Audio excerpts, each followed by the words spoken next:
Assalamualaikum warahmatullahi wabarakatuh.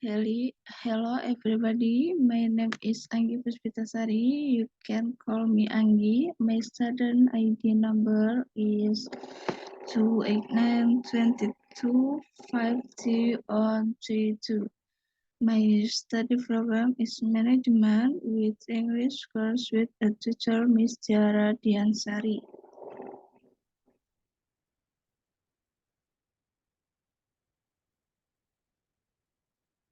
Oke, di sini aku akan membahas sesuatu yang lumayan basic mengenai grammar.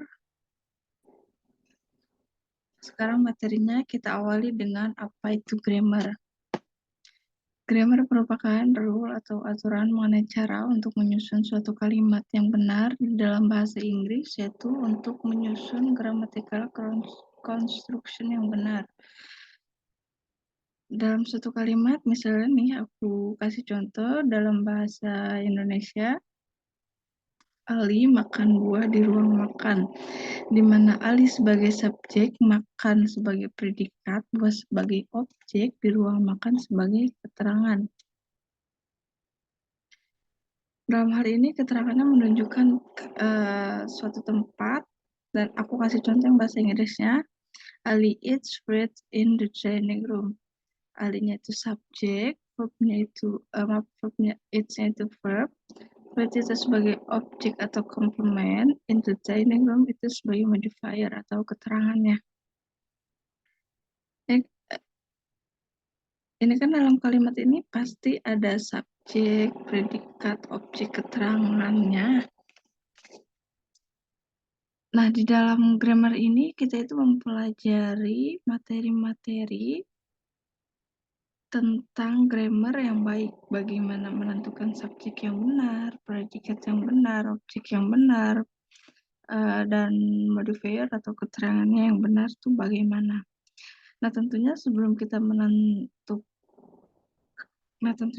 menentukannya, yang mana objek, yang mana subjek, kita harus tahu dulu dong mana subjek, mana objek, mana predikat, mana kata kerjanya. Nah, di sini aku akan bahas satu persatu mengenai yang pertama itu subjek.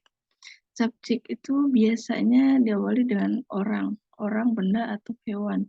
Nah, mengawali kalimat atau berada di depan verb, setiap sentence atau kalimat wajib ada subjeknya.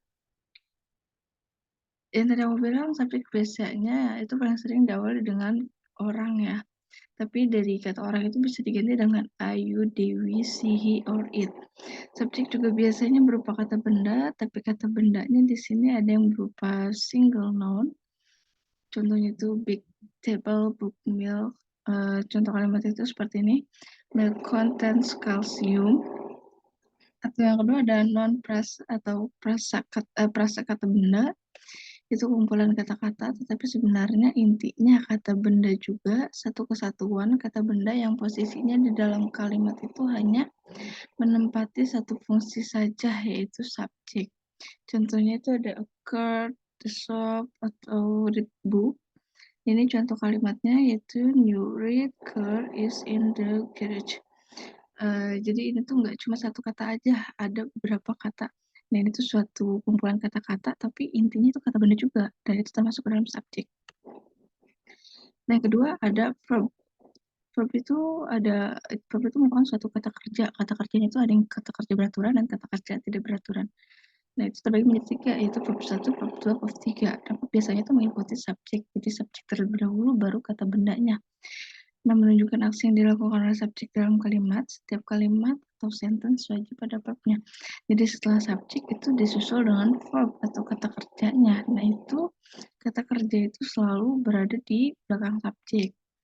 Nah, verb juga ada terbagi menjadi 2, sama seperti subjek. Ada single word, ada verb frase.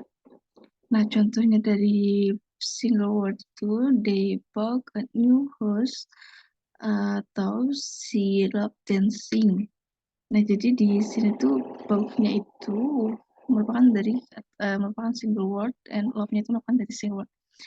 Dan yang kedua adalah preparation. Jadi we will be swimming at the lake, atau he has been studying in the library. Nah, jadi di mana yang verb phrase-nya nih gini, "We will be swimming and he has been studying."